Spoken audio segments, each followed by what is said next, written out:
En A Su Salud, entérese. Existen varias enfermedades de los ojos que pueden afectar la visión de un niño, que de no detectarse a tiempo pueden afectar la visión de por vida. Algunas de las más comunes se relacionan con los trastornos de alineación, como son ambliopía, estrabismo, entre otras. En el estudio, el doctor Humberto Ruiz García, oftalmólogo de Clínica Santa Lucía. Además, conozca sobre la artritis reumatoide, que además de dañar las articulaciones, puede dañar la piel, los ojos, los pulmones, el corazón y vasos sanguíneos. En el estudio, el doctor Miguel Ángel Ortiz, médico internista y reumatólogo del Centro de Reumatología de Occidente, nos habla de los avances en el tratamiento de la artritis reumatoide. Además, lo más relevante sobre la conferencia Evidencia en Protección Cardiovascular, que presentó Bayer de México, en la cual da a conocer evidencia científica que corrobora la conveniencia de incorporar ácido acetil salicílico 100 miligramos para reducir el riesgo de un infarto al corazón o evento cerebrovascular, debido a que 6 de cada 10 mexicanos están en riesgo de sufrir un infarto.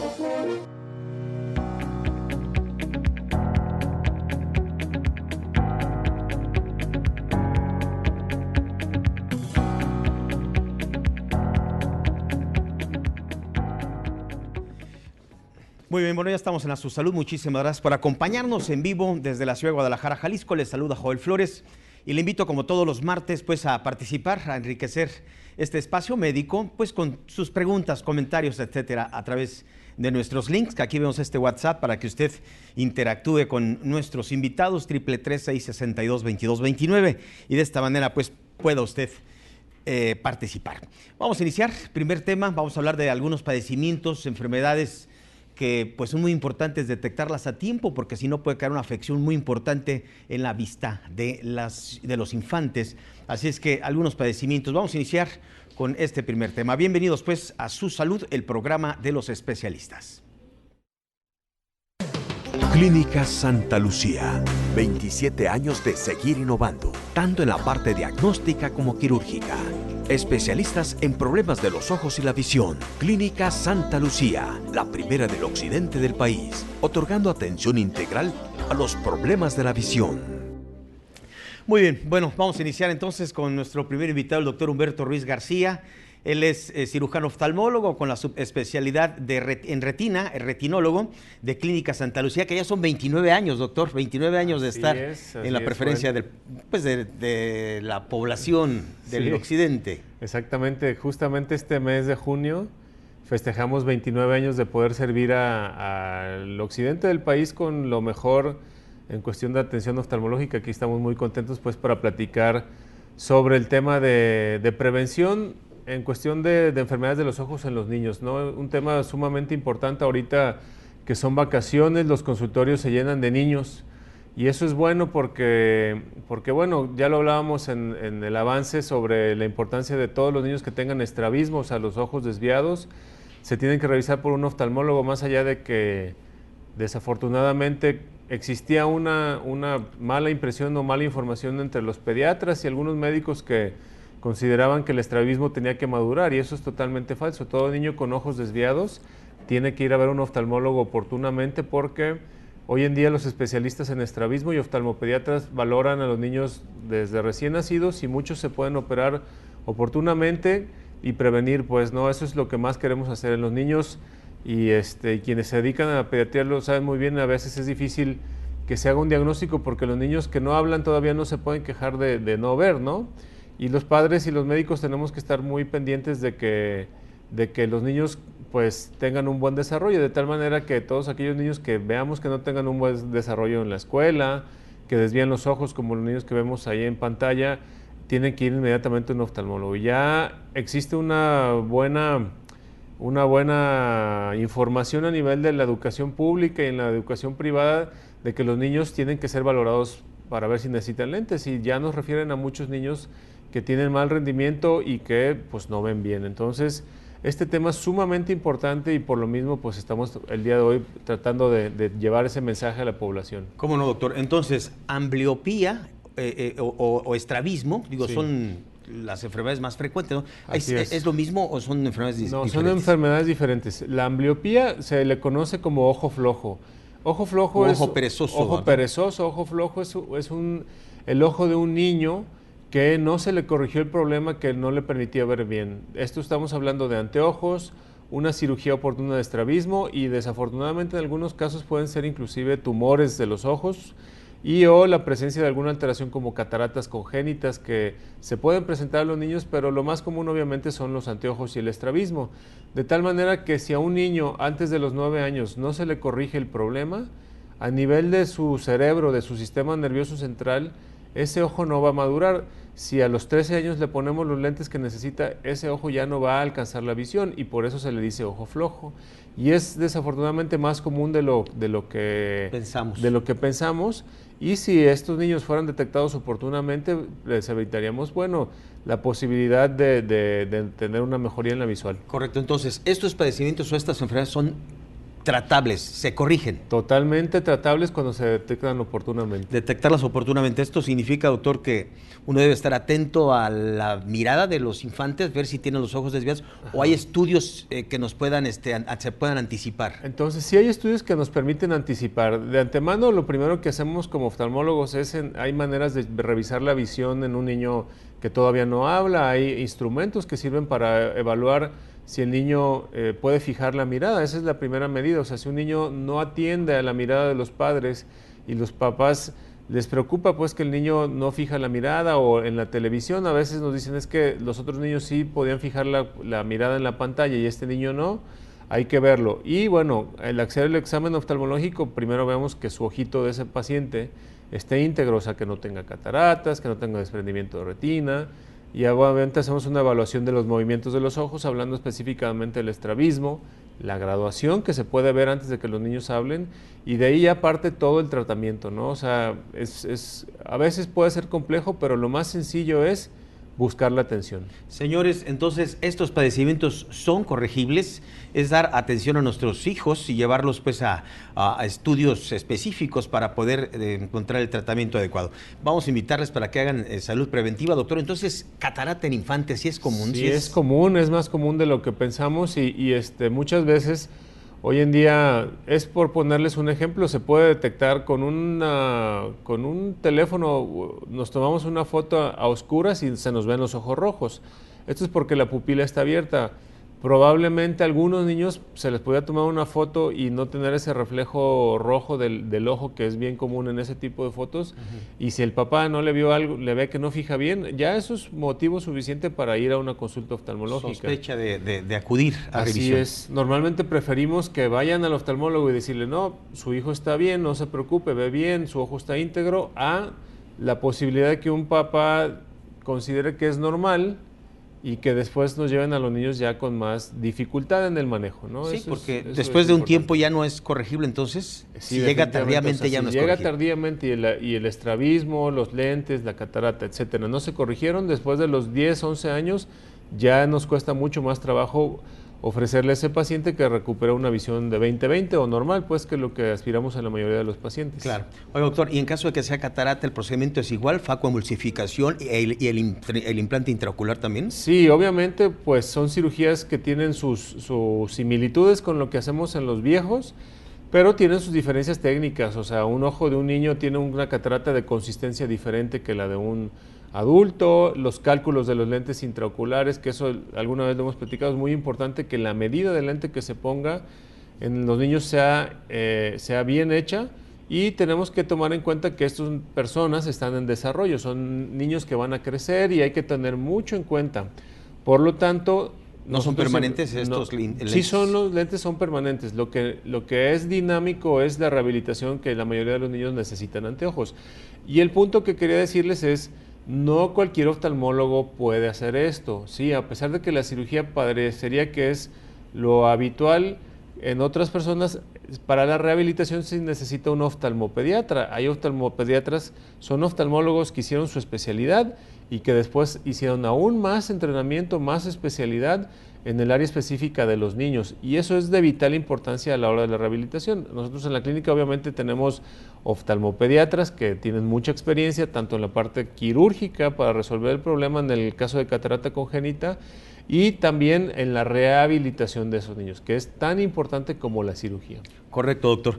Pues vamos a invitar al público para hacer salud visual. Aquí están los datos del doctor Humberto Ruiz García para hacer todo este estudio específico ahora que los infantes están de vacaciones, doctor. Sí. Es una muy buena oportunidad, señora, para que usted pueda llevar a sus hijos a hacer una revisión familiar de nuestra calidad visual. Los números en el estudio, los números de la clínica, perdón, los vemos aquí en pantalla. LADA 33 en la ciudad de Guadalajara, Jalisco, 3642-3521 aquí en la ciudad de Guadalajara, Jalisco. Clínica Santa Lucía. Doctor, pues muchísimas gracias. Sí, como siempre un placer y estamos para servir a todas las familias, ¿no? En ese sentido. Pues 29 años ofreciendo todo este tipo, además de actualidad médica, bueno, tecnología, que eso es lo más importante, que ustedes cuentan pues de las más completas, de las clínicas con más actualidad médica. Sí, nos enorgullece y no es para otro fin que servir a los pacientes. Enhorabuena, doctor, muchísimas gracias. Gracias, Joel. Vamos ahora a Instantáneas Médicas. Le quiero decir a usted que se realizó el primer Congreso Internacional de Actualidad en Prevención Cardiovascular. Y bueno, en estos estudios científicos en donde nos hablan de la importancia del uso preventivo de lo que es la aspirina Protec como medida preventiva para infarto agudo del miocardio o infarto cerebrovascular. Aquí la información en Instantáneas Médicas, información de actualidad al instante. Instantáneas Médicas, información médica de actualidad al instante. 6 de cada 10 mexicanos están en riesgo de sufrir un infarto. Las enfermedades cardiovasculares están consideradas como la principal causa de muerte en el país, las cuales anualmente cobran la vida de más de 141,000 mexicanos adultos, con una importante incidencia de muerte cardiovascular a partir de los 45 años de edad. Desafortunadamente, hasta en la mitad de los casos, la primera manifestación de la enfermedad cardiovascular es el infarto al corazón y muerte cardiovascular. De ahí la importancia de la detección temprana y un manejo terapéutico preventivo que reduzca la incidencia de riesgo cardiovascular. Tan solo en México, 6 de cada 10 mexicanos adultos están en riesgo de un infarto o un evento vascular cerebral, EVC, al presentar al menos un factor de riesgo cardiovascular como diabetes mellitus, hipertensión arterial, dislipidemias y sobrepeso u obesidad. En el marco de la conferencia Evidencias en Protección Cardiovascular, el doctor Javier Antesana, jefe de la unidad coronaria del Hospital de Cardiología del Centro Médico Nacional Siglo XXI del IMSS, aseveró que con base en guías clínicas nacionales e internacionales para la prevención de eventos cardiovasculares, la incorporación de aspirina Protec, ácido acetil salicílico 100 miligramos con capa empírica, en adultos con factores de riesgo cardiovascular, es una eficaz estrategia terapéutica para reducir el riesgo de un infarto al corazón o un EVC, evento vascular cerebral. Sí, efectivamente, la enfermedad cardiovascular representa la primera causa de muerte en nuestra población. Y los factores de riesgo que favorecen el desarrollo de la enfermedad son la hipertensión arterial, la diabetes mellitus, la hipercolesterolemia, el tabaquismo, el sedentarismo y obviamente otras como la obesidad que conllevan a todo este proceso. La explicación de la cardiopatía isquémica o del infarto del miocardio deriva justamente de la agregación plaquetaria o de la formación o de la complicación de una placa de ateroma que se conoce como aterotrombosis. Y la aspirina ha jugado un papel muy importante, ya que ha demostrado que después de un infarto, en prevención secundaria, disminuye de forma significativa hasta un 20% el riesgo de volver a desarrollar un evento cardiovascular. Por otro lado, en el escenario de la prevención primaria, la aspirina también ha jugado un papel muy importante y está indicada fundamentalmente en pacientes con riesgo alto de desarrollar la enfermedad. Es decir, la estratificación o la evaluación del riesgo de estos pacientes deberá ser, digamos, muy individualizada para poder determinar cuál es el mejor paciente para el beneficio óptimo de este tratamiento. De aspirina Protec. Entonces, esta medida preventiva, doctor, tiene su especificación. ¿Cuál es la indicación entonces de aspirina? ¿Quiénes seremos candidatos para aspirina Protec? Bueno, los pacientes que tengan factores de riesgo cardiovascular, que decíamos, podemos tener un paciente hipertenso, diabético, con colesterol elevado, ¿verdad?, con obesidad, y que este paciente aún no ha desarrollado un evento cardiovascular.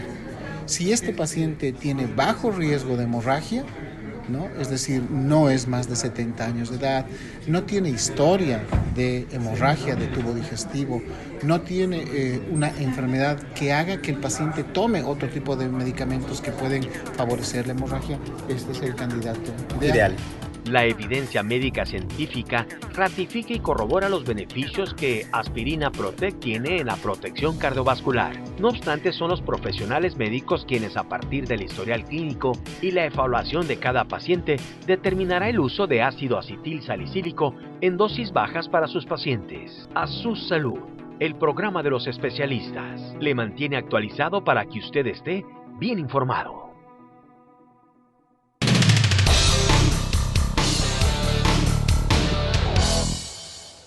Centro del Riñón Guadalajara, a tu servicio las 24 horas del día. Atención profesional a pacientes con padecimientos renales. Además, ultrasonido, rayos X, laboratorio y hemodiálisis. Centro del Riñón Guadalajara, Plan de San Luis 1776. Recuerda, abrimos las 24 horas del día. 3823-1001. Responsable sanitario, Dr. Luis Arturo Gómez Hernández. Cédula profesional UDG 6525360. Sabores, olores, textura, colores. 28 años compartiendo la tradicional cocina mexicana. Desayunos, champurrado y café de olla. Moles, platillos típicos regionales y de la casa Chamorro Especial. Guste del buen comer con el inigualable sazón de la Casa de los Moles. En un ambiente amigable y familiar. La Casa de los Moles. Tradición culinaria mexicana desde 1989. Diagonal Isabel Prieto, número 766, Casi Américas. Teléfono 3642-7064.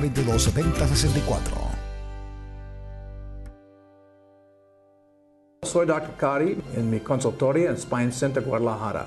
Hoy quiero decirle algo muy importante. Una condición muy común se llama subluxación. Se define como uno o más vértebras desviadas y pesa los nervios. Tal vez tienes un problema en tu cuello, dolor en tu cabeza, espalda baja. Esta condición es la causa oculta de muchos problemas que la gente tiene.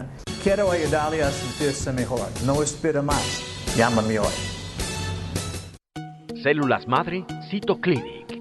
Terapia celular Cytoclinic. Le ofrece la terapia antiedad rejuveneciendo desde las células. Tratamiento celular que estimula el sistema inmunológico y regula la presión arterial. Nuevas células en un tejido para tratar una enfermedad, así como para producir la regeneración y revitalización de nuestros órganos. Mejore su calidad de vida. Cytoclinic. Centro de Renovación Celular en Guadalajara.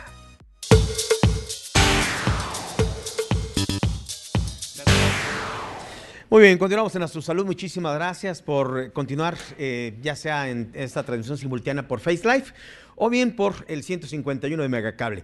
Está con nosotros el doctor Miguel Ángel Ortiz Villalbazo, director médico del Centro de Reumatología de Occidente, sí, que está en el Hospital Bernardet. ¿Cómo está, doctor? Bienvenido. Bien, Joel, muchas gracias. Muchas gracias por la invitación. Saludos. Gracias a usted por acompañarnos. Él es médico internista, pero además tiene la especialidad en reumatología. Así es, doctor? Sí. Para hablar, bueno, hay varios padecimientos que ustedes tratan, por supuesto, en esta especialidad, pero hoy la artritis reumatoide, doctor. Así es, Joel. Hablarles un poquito acerca de la artritis reumatoide, sobre todo para el público, comentarles que es una enfermedad crónico-degenerativa. Esto quiere decir que es una enfermedad que ya cuando aparece dura para toda la vida. Es más común en las mujeres en edades entre 25 y 40, 45 años de edad. Se presenta 2 mujeres aproximadamente por un varón. Y sobre todo, pues hay factores de riesgo que a las mujeres las predisponen a este tipo de enfermedades.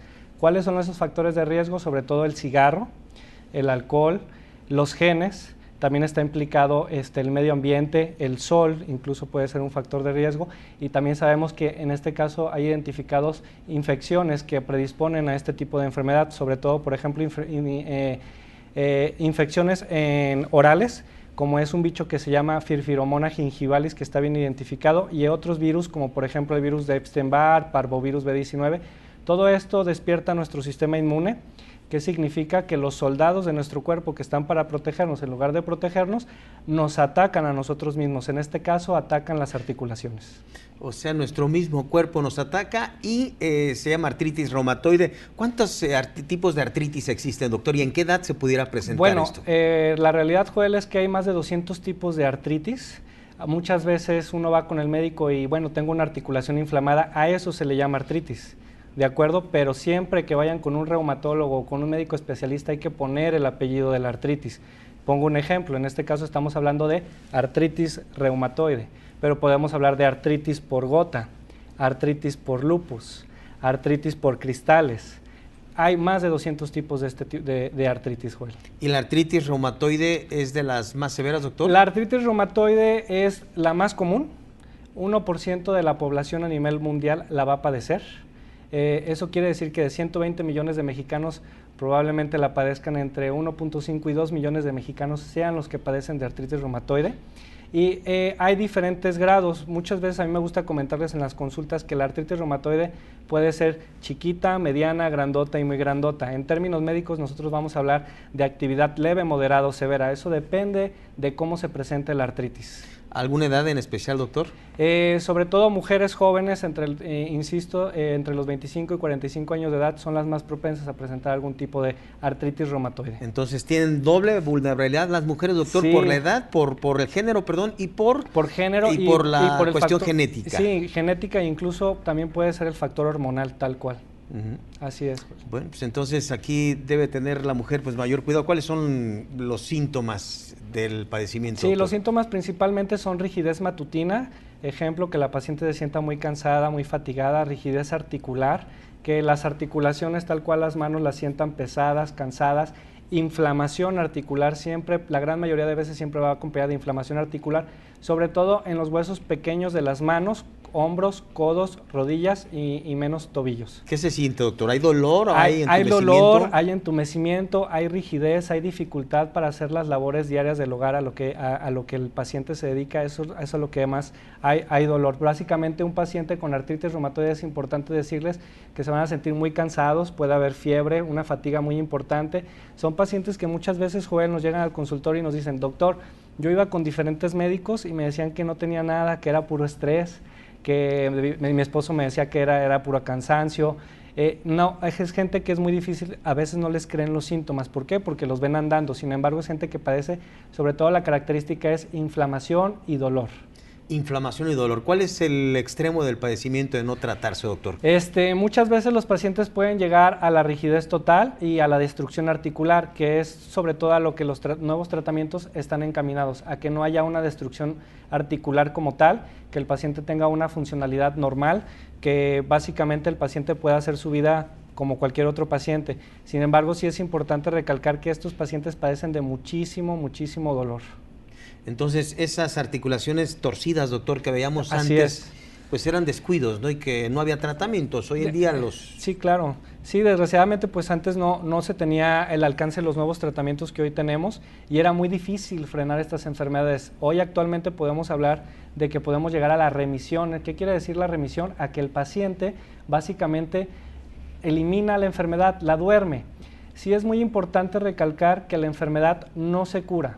La enfermedad se duerme o se pone en remisión o está inactiva y puede haber durante el periodo de tiempo periodos de actividad y periodos de inactividad. ¿Qué es la meta con cualquier paciente? Cero dolor, vida normal, es lo que yo les digo en las consultas siempre. Y no avanza, entonces se duerme el padecimiento, por decirlo de alguna forma, pero hay que llegar temprano. Claro que sí. Temprano es... Si tengo el factor de riesgo, vamos, siendo mujer, y además con la carga genética, ese es un factor. Sobre todo estamos hablando de un padecimiento temprano cuando lo agarramos como reumatólogos entre los 3 a 6 primeros meses de la enfermedad. Esos son los meses esenciales donde al paciente le va a ir mejor. Estamos hablando que los factores de riesgo para todas aquellas personas que nos escuchan en casa, a lo mejor puede ser que alguien se identifique con esto. Por ejemplo, tengo familiares que padecen enfermedades autoinmunes, a lo mejor algún familiar padece lupus, algún otro padece artritis reumatoide, a lo mejor otro padece algún tipo de miopatía inflamatoria, esclerosis múltiple, hipotiroidismo. Ese es un factor en la familia, ese es el factor genético. Posteriormente, bueno, pues si fumamos, si tomamos, si no tenemos buena higiene dental, pues eso todavía nos predispone un poquito más a que esto suceda. Y algo que siempre acompaña mucho a estas enfermedades, aunque no lo menciona mucha gente, recordar que es gente que es gente muy aprensiva, apurona, estresada. Las emociones juegan también un papel muy importante en esto, Joel. A veces muchas personas y muchos pacientes, la gran mayoría de pacientes que nosotros tenemos, son pacientes que emocionalmente necesitan también esa ayuda psicológica y ese consuelo, para su padecimiento, porque ellos se ven limitados en cuanto a su enfermedad, se ven limitados en sus actividades. Perfecto, doctor. Pues ahí está toda esta información y pues invitar al público, doctor, a hacer primero si sospecha y está entre los primeros 3 o 6 meses del padecimiento, que repita los síntomas, por favor. Sí, por favor, son rigidez articular matutina, cansancio, fatiga, dolores articulares, recordar mucho la característica principalmente en manos y pies. Puede presentarse en otras articulaciones, puede serlo, y sobre todo el dolor y la inflamación articular. Doctor, me preguntan del público, ¿a qué edad se inicia con la enfermedad? Felicitan el programa, muchísimas gracias. Bueno, eso todo, como lo mencioné, depende, puede ser entre los 25 y 40 años. Hay artritis que también se pueden presentar en gente adulta y siguen siendo artritis reumatoide. Todo depende en cuanto a los estudios de laboratorio. Muy importante ir con un reumatólogo certificado para que él sea quien dé el diagnóstico correcto de esta enfermedad. Muy bien, ¿el diagnóstico cuál es, doctor? El diagnóstico se realiza a través de estudios de laboratorio, bueno, principalmente la clínica, que ya lo platicamos, y apoyándonos obviamente del estudio de laboratorio existe lo que comúnmente la gente conoce como el factor reumatoide, aquel factor reumatoide famoso. También existen ahora nuevas técnicas que les llamamos anti-PCC, que son una especie de anticuerpos. ¿Qué es un anticuerpo? Son un soldado del cuerpo que se presenta en la sangre. El anti-PCC se llama antipéptido cíclico citrulinado. Y también podemos tomar marcadores de inflamación como son la proteína C reactiva y la velocidad de sedimentación globular. Muy bien, doctor. Pues aquí está el número telefónico, llame usted, póngase en contacto con el doctor Miguel Ángel Ortiz Villalbazo, reumatólogo, y pues está él como director médico aquí en el Centro de Reumatología de Occidente, en el Hospital Bernardet. Lada 33, la ciudad de Guadalajara, Jalisco, y el número que es el 11-47-98-22. Doctor, muchísimas gracias. Un placer. Muchas gracias, igualmente. Muy amable. Gusto. Vamos a despedirnos, le quiero agradecer por el favor de su atención. Soy Joel Flores y le invito para que nos escriba joelflores@susalud.tv. Nuestro WhatsApp también lo tiene y lo esperamos en la próxima emisión. Muchísimas gracias.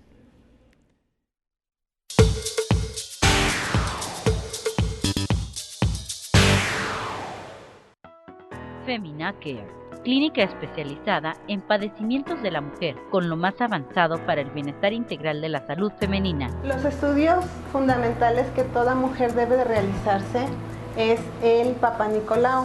Esto lo realizamos a partir de los 18 años de edad o una vez que inicia vida sexual.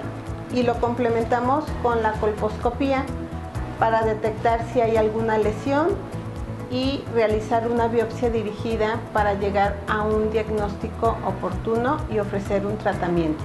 La exploración mamaria es otro de los estudios importantes y se realiza si se detecta alguna bolita o tiene algún factor hereditario. Femina Care. A la vanguardia de la salud femenina. Doctora Margarita Alegría Espinosa, ginecología y obstetricia, especialista en colposcopía y laparoscopía ginecológica. Juárez 239 en San Pedro Tlaquepaque.